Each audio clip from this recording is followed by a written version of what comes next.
Vous êtes, mesdames et messieurs, sur NCA, la nouvelle chaîne africaine. Plusieurs Centrafricains étaient dans les rues ce 6 juillet à Bangui pour manifester leur soutien aux forces armées centrafricaines après la reprise de la ville stratégique d'Asfok, une ville située dans la préfecture de la Vakaga. Ville tombée le 30 juin 2026 aux mains de combattants et de mercenaires. Mais qui sont ces groupes, ces combattants qui veulent à nouveau ensanglanter la Centrafrique? Regard porté sur la situation sécuritaire dans son ensemble dans le pays. Le président Faustin Archange Touadéra investi le 30 mars 2026 pour un troisième mandat. Est-il en train de relever les défis sécuritaires tels qu'il l'a promis à ses compatriotes? Nous recevons pour en parler le professeur Jean-François Akanji Kombe. L'homme est professeur agrégé de droit à la Sorbonne, coordonnateur général du Rassemblement unitaire. Il est notre invité. Jean-François Akanji Kombe, bienvenue et merci d'avoir accepté notre invitation. Merci, M. Tobré. Qui sont ces combattants, ces mercenaires qui veulent à nouveau ensanglanter votre pays, la Centrafrique? Mais je suis extrêmement mal placé pour vous répondre à cette question et je pense qu'il n'y a pas beaucoup de Centrafricains qui peuvent répondre avec précision. Il y a eu attaque à Mdafok, il y a eu l'annonce de la création d'un nouveau groupe armé qui s'appelle l'ASP, je crois Alliance pour le sursaut patriotique, je crois que c'est comme cela que cela s'appelle.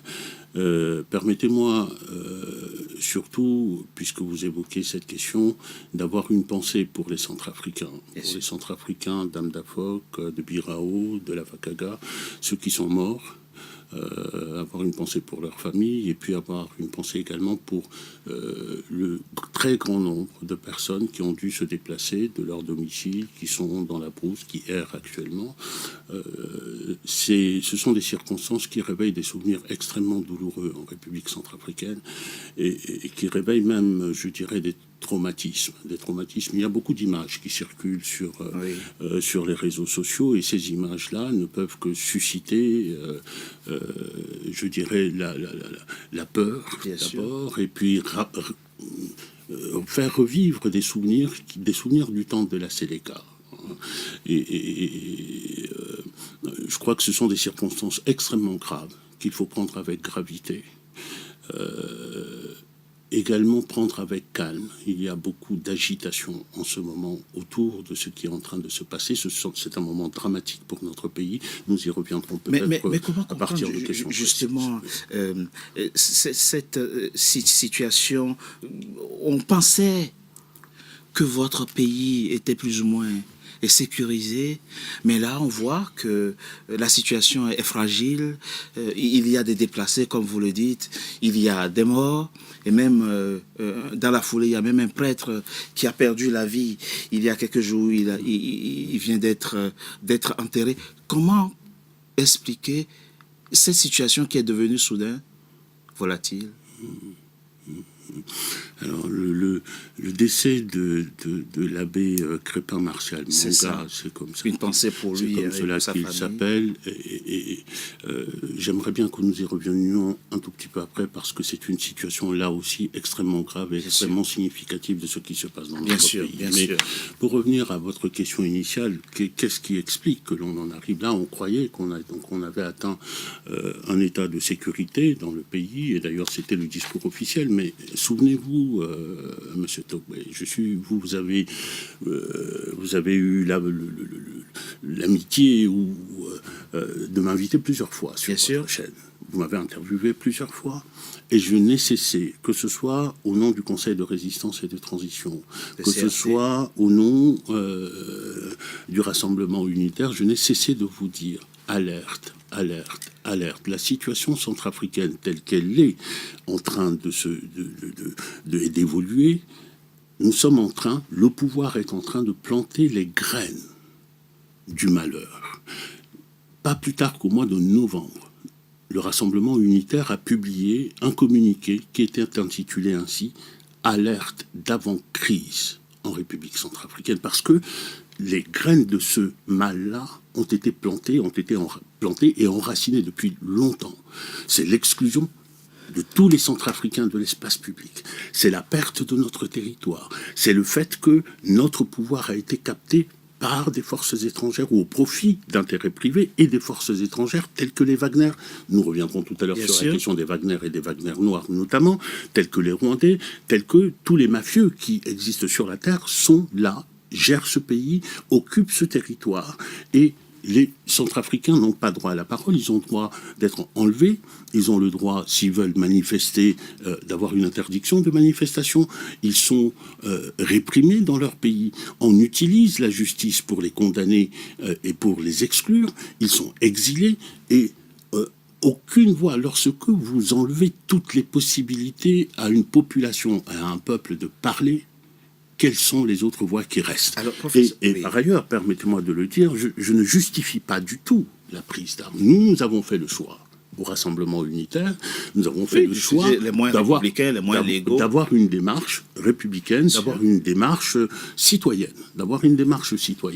Mais vous comprendrez que dans notre vaste pays, il y a, surtout dans un pays qui pendant plusieurs décennies a connu des troubles comme celle-là, il y avait ce risque-là et nous l'avions pointé depuis longtemps. Il y a un autre élément. L'autre élément, nous avions pointé également l'aventurisme de la politique étrangère et de la politique de voisinage de Touadéra et du gouvernement Touadéra. Vous vous souvenez, vous m'aviez même repris lorsque, juste à la veille de l'organisation du Rassemblement unitaire de Paris du 5 avril, je vous avais dit, le président Touadéra est en train de provoquer la guerre en Afrique centrale et de provoquer la souffrance sur notre territoire. Je parlais à l'époque du Congo. Et on y est là? On y est. Alors, vous dites deux choses, professeur Jean-François Akandi-Combé. Vous êtes en train de nous expliquer que peu à peu, le président Faustin Archange Touadéra est en train de perdre les leviers de la souveraineté de son pays. Notre pays... Et que de notre côté, il y a un déni total de démocratie aujourd'hui dans votre pays. La souveraineté n'a qu'un mot dans cette politique et dans ces discours de ce gouvernement-là. Le pays n'est pas souverain. Le pays a été capturé depuis longtemps par les Wagner. Ce sont les Wagner qui dictent la loi dans notre pays. Ce sont les Wagner qui font même la Constitution. La Constitution de 2023, elle a été faite par les Wagner. Ce sont les Wagner qui dirigent notre administration, qui dirigent notre Parlement, qui dirigent notre armée. Le pays a été totalement capturé. Donc il n'est pas question de souveraineté. Ce que je veux dire, lorsque je parle... ont voté cette Constitution. Toutes les apparences, vous et moi, nous savons très bien dans quelles conditions cette constitution, soi-disant constitution, a été votée. Nous-mêmes, nous avons été porteurs d'un recours devant la Cour constitutionnelle qui a fait annuler les décrets du président Touadéra à l'époque. La réaction du pouvoir n'a pas été d'exécuter la sentence de la Cour constitutionnelle. Sa réponse a été de démettre la présidente de la Cour constitutionnelle, de la menacer de mort, etc. Nous n'allons pas revenir, nous n'allons pas refaire l'histoire. Mais pour revenir à la situation de crise aujourd'hui, il est important que vos auditeurs comprennent ce qui a été notre inquiétude depuis toujours. Une politique agressive à l'égard des États voisins pour servir des intérêts étrangers. La Centrafrique agresse ses voisins. Pour servir les intérêts rwandais, la République centrafricaine agresse le Congo démocratique. Pour servir des intérêts de Wagner, il y a eu des incursions en territoire tchadien. Il y a même eu organisation d'une base arrière de rebelles tchadiens. Ce n'est plus Wagner, mais non, c'est Africa Corps. C'est la même chose. Ah, c'est la même chose selon vous. C'est la même chose. Il n'y a aucune différence. Et puis, je poursuis. Pour servir d'autres intérêts, qui sont les intérêts des Émirats arabes unis, la République centrafricaine a été prise pour territoire d'organisation du soutien à Emeti, donc participation au conflit soudanais. La République centrafricaine... Partie prenante du conflit soudanais? Mais bien sûr. Il y a même le financement d'un aéroport dans la zone, dans la Wakaga, dont vous avez parlé, d'un aéroport pour servir, en fait, à alimenter la rébellion soudanaise. Et donc, lorsqu'un gouvernement prend des risques comme ça, il prend des risques pour ses populations, parce qu'aucun État dans le monde n'acceptera que vous vous mêliez de ces questions de sécurité. Et de base arrière. Et de ce que vous serviez de base arrière. Vous servez de base arrière, vous devenez belligérant. C'est ce qui se passe Lorsque vous entendez parler notamment de la guerre en Ukraine ou de ce qui se passe ailleurs, on vous parle de co-belligérance. Le risque qui a été pris, nous en avons aujourd'hui le retour. En plus du fait que, en République centrafricaine, la voie du dialogue que nous avons toujours privilégiée, je reviendrai. toutes ces voies-là ont été écartées pour une voie de violence pure. Vous êtes en train de nous expliquer, professeur Jean-François Akanji Kombe, que Wagner, devenu Africa Corps, n'est pas seulement un partenaire dans le domaine militaire, mais est devenu un acteur important de la politique centrafricaine? C'est un acteur important de la politique centrafricaine. C'est même l'acteur majeur de la politique centrafricaine. Aujourd'hui, aucune décision ne se prend en République centrafricaine sans l'accord de Wagner, voire sans l'impulsion de Wagner. Ce sont les Wagner, l'Africa Corps, vous disiez tout à l'heure Africa Corps, mais il se trouve que le même personnel est resté. Il a juste changé l'étiquette. Donc, rien n'a changé. La doctrine n'est peut-être plus la même, la stratégie n'est peut-être plus la même, les objectifs ne sont peut-être plus les mêmes. Alors, si vous permettez, oui, bien sûr, allez-y. Comme nous n'avons pas beaucoup de temps, ceci est une discussion extrêmement importante, mais pour vous montrer, pour prendre simplement, en revenir au cas que nous avons évoqué tout à l'heure, de l'assassinat de l'abbé Crépin Martial Monga, c'est-à-dire de ce qui se passe dans l'est du pays, dans le Mbomou et dans le Momo. Dans le Mbomou et le Mbomou, surtout dans le Mbomou, il se trouve que les Wagner sévissent depuis très longtemps. En tout cas, c'est un conglomérat qui est fait de Wagner, les Wagner de Poutine, les Wagner dits noirs. Nous avons une compagnie qui s'appelle les Wagner noirs en République centrafricaine, avec quelques éléments... Un battant de l'armée centrafricaine? Pas du tout. Un corps totalement séparé qui est sous le commandement d'Hassan Bouba. Hassan Bouba est cet étranger chef de groupe armé qui était ministre de l'Agriculture, qui avait été arrêté par la Cour pénale spéciale et qui a été libéré par la garde présidentielle de Touadéra. Et Hassan Bouba a recruté. Et il recrute pas seulement en Centrafrique, et même pas essentiellement en Centrafrique. Il recrute au Tchad, qui est son pays d'origine. Il recrute au Soudan, il recrute jusqu'au... il n'est pas centrafricain. Il n'est pas centrafricain. Il recrute jusque dans le Sahel des Wagner noirs. Des miliciens, on va dire. Des miliciens, voilà. Un peu comme les Wagner, et qu'il appelle les Wagner noirs, qui d'ailleurs sont en train de combattre aussi sur le front en Ukraine, qui ont été envoyés là-bas. Or, il se trouve que dans l'est du pays, il y a quelque chose qui ressemble à une guerre qui est menée par le pouvoir à l'instigation des Wagner contre les populations locales qui sont les Indés. Et cette guerre-là, elle est menée par ces supplétifs-là, mais par notre État. Par notre État qui mène une guerre contre ses propres populations. Ce que je suis en train de vous expliquer, c'est que notre pays a été conduit jusque dans un gouffre où on ne peut pas tirer les mailles du filet, justement, parce que précisément, ceux qui ont exécuté l'abbé Crépin Martial Monga, c'est eux. Les Wagner noirs? C'est les Wagner. C'est ce que vous appelez les Wagner noirs? C'est cet ensemble-là. Il semblerait même que ce soit des FACA, c'est-à-dire les éléments des forces armées centrafricaines, qui ont été dépêchés sur ordre des Wagner pour aller le liquider. Pourquoi s'en prendrait-il? Parce que c'était un élément gênant. Parce que ce prêtre qui est connu dans toute la préfecture, parce qu'il mène sa pastorale auprès de toutes les populations, il fait partie de toutes les œuvres humanitaires, de toutes les missions humanitaires auprès de la population. Et il avait été, notamment, il a servi aussi de médiation pour dialoguer entre les populations locales et le gouvernement central. Il a eu le malheur de donner des consignes aux populations en leur disant maintenant que nous allons aller au dialogue, ce n'est plus la peine de fuir, d'aller en brousse. Et il se trouve que pour son malheur, certaines populations sont sur des zones aurifères qui sont sur des zones, aurifères qui sont exploitées par des Wagner. Et les Wagner les ont trouvés, traditionnellement, ils fuyaient dans la brousse. Et donc, tout cela a tourné de telle sorte qu'on a dit cet élément gênant, il faut qu'il parte. C'est un martyr. C'est un martyr. Et si j'insiste sur cet élément-là, c'est parce que aujourd'hui, le Centrafricain lui-même, y compris le Centrafricain qui est membre des forces armées nationales, souffre. Parce que, en étant membre des forces armées nationales, il ne peut pas être sûr de servir son pays sous un commandement centrafricain pour des intérêts centrafricains. On ne sait plus le centrafricain ne sait plus à quel sens se vouer. Jean-François Kandji-Kongbe, la situation que vous évoquez est à la fois compliquée, difficile et complexe.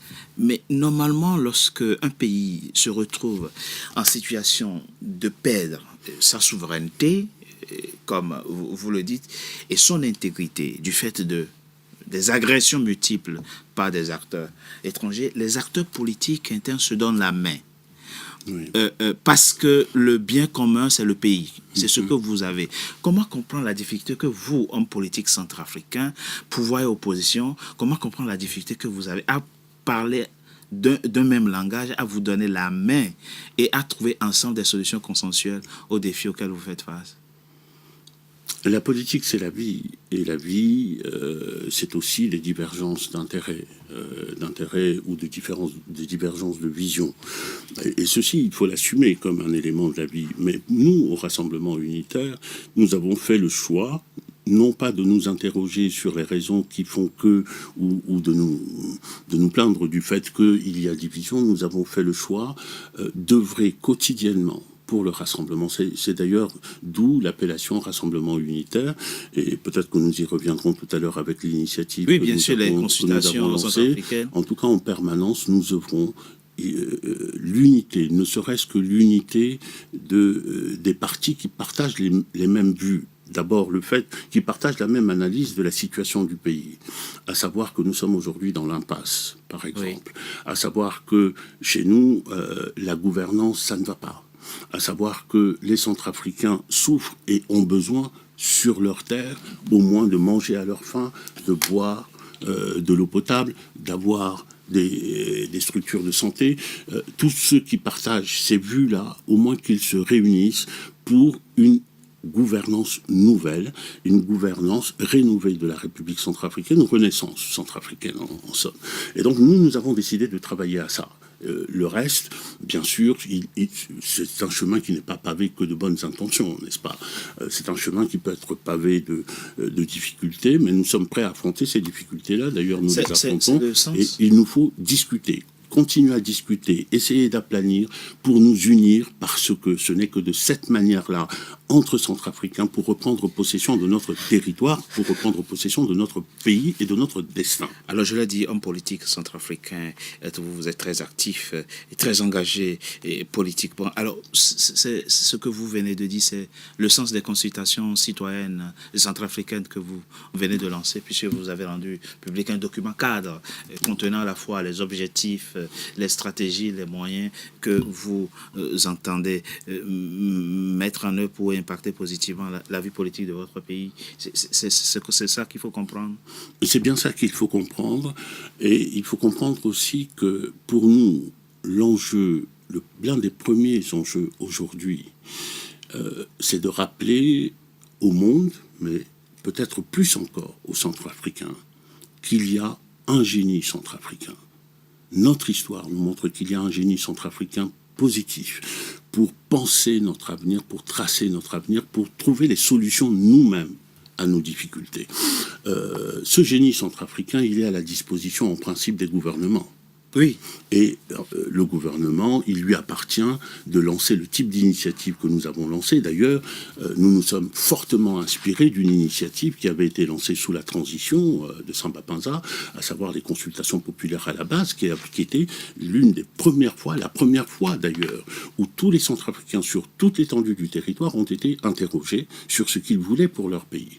Et ils ont répondu, ils ont exprimé des espoirs, ça a été enterré, mis dans des tiroirs cadenassés, et ça n'a pas servi. Donc, l'enjeu, c'est de rappeler qu'il y a...